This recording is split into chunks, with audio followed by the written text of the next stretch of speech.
Mary Christmas, merry Christmas. आनंद का पर्व क्रिसमस सभी को प्रेम और शांति का संदेश देता है। प्रत्येक वर्ष 25 दिसंबर को मनाया जाने वाला आनंदमय त्योहार आपस में खुशियां बांटता है। मसीही समुदाय प्रभु यीशु के आगमन को बड़े ही उल्लासपूर्ण वातावरण में मनाता है।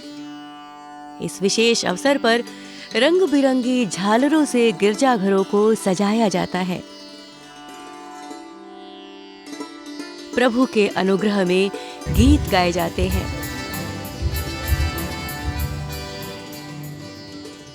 25 दिसंबर को हम प्रभु यीशु मसीह के जन्म दिवस को मनाते हैं और प्रभु यीशु मसीह का जन्म पवित्र आत्मा की सामर्थ्य से कुंवारी मरियम गर्भवती हुई और इस बात की भविष्यवाणी भविष्यवक्ताओं ने पहले से की थी और प्रभु यीशु मसीह के लिए ये भविष्यवाणी की गई थी कि मरियम एक पुत्र जनेगी और उसका नाम यीशु रखा जाएगा, जो अपने लोगों का उनके पापों से उद्धार करेगा।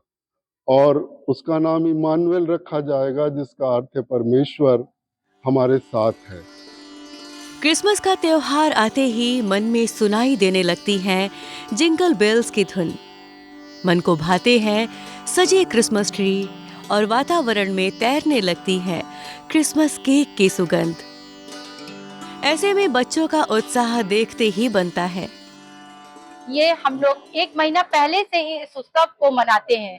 विभिन्न प्रकार के घरों में आप देखेंगे कि पकवान बनाए जाते हैं, चर्चेज में कैरल गाए जाते हैं और नृत्य होते हैं, उत्सव मनाते हैं, स्किट्स होते हैं प्रभु के आगमन की खुशी में। ये त्योहार प्रेम, आनंद को दर्शाता है। हम इस त्योहार को आनंद के रूप में मनाते हैं। प्रभु यीशु मसीह के जन्म की सूचना सबसे पहले चरवाहों को दी गई थी, जिसके विषय में लूका रचित सुसमाचार इस प्रकार बताते हैं। और उस देश में कितने गड़ेरिये थे जो रात को मैदान में रहकर अपने झुंड का पहरा देते थे, और प्रभु का एक दूत उनके पास आ खड़ा हुआ और प्रभु का तेज उनके चारों ओर चमका और वे बहुत डर गए। तब स्वर्गदूत ने उनसे कहा, मत डरो, क्योंकि देखो मैं तुम्हें बड़े आनंद का सुसमाचार सुनाता हूँ, जो सब लोगों के लिए होगा कि आज दाऊद के नगर में तुम्हारे लिए एक उद्धारकर्ता जन्मा है, और यही मसीह प्रभु है। और इसका तुम्हारे लिए ये पता है कि तुम एक बालक को कपड़े में लिपटा हुआ और चरनी में पड़ा हुआ पाओगे। तब एकाएक उस स्वर्गदूत के साथ स्वर्गदूतों का दल परमेश्वर की स्तुति करते हुए और ये कहते हुए दिखाई दिया, आकाश में परमेश्वर की महिमा और पृथ्वी पर उन मनुष्यों में जिनसे वो प्रसन्न है शांति हो। प्रभु यीशु के जन्म की खुशी में मनाया जाने वाला पर्व क्रिसमस लोगों को आपसी सहयोग, दया और करुणा की भावना को अपनाने के लिए प्रेरित करता है। मनुष्य के उद्धार और पवित्र वचन के रास्ते पर चलने का संदेश देता नाटक वचन देहधारी हुआ अपना प्रभाव छोड़ता है। नाटक में पात्रों को निभा रहे कलाकारों ने चरित्र के उस काल व परिवेश को आत्मसात करते हुए अपने अभिनय से सभी को अभिभूत किया।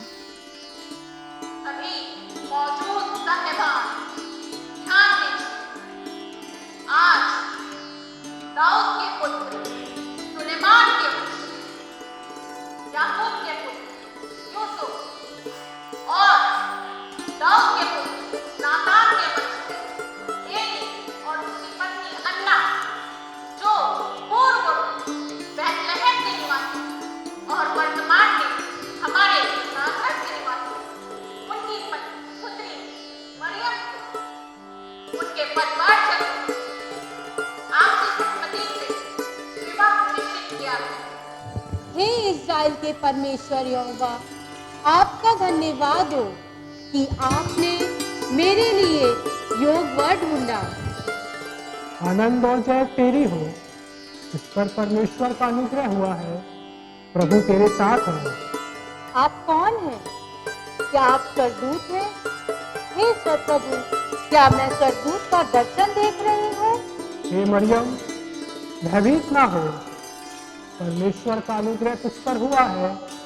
देख, तू गर्भवती होगी और एक पुत्र उत्पन्न करेगी और तू उसका नाम यीशु रखना, क्योंकि वो महान होगा और परम प्रधान का पुत्र कहलाएगा।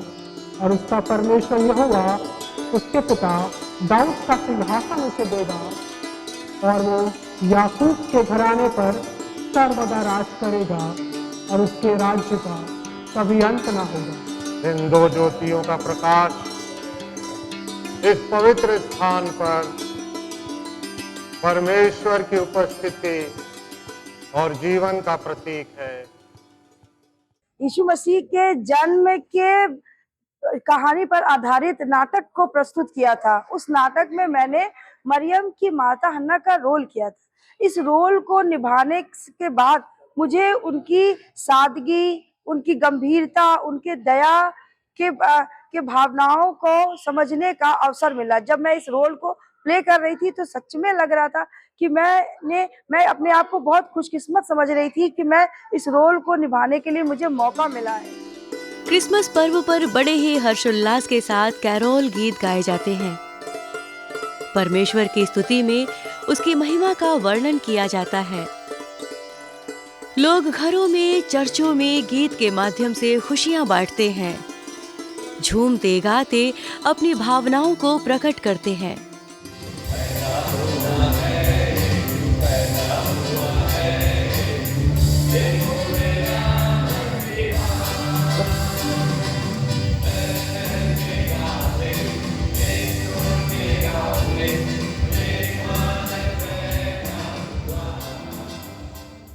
कैरल शुभ संदेश का गीत है और जीवन का संगीत है।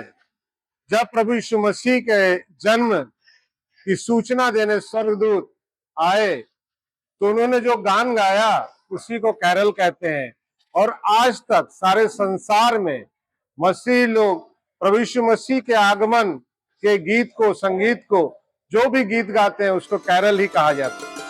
प्रभु यीशु के जन्मोत्सव को उल्लास और भक्ति के साथ मनाते हुए युवा क्रिसमस पर प्रभु के आगमन की खुशियों को बयां करते हैं अपने नृत्य की प्रस्तुति से।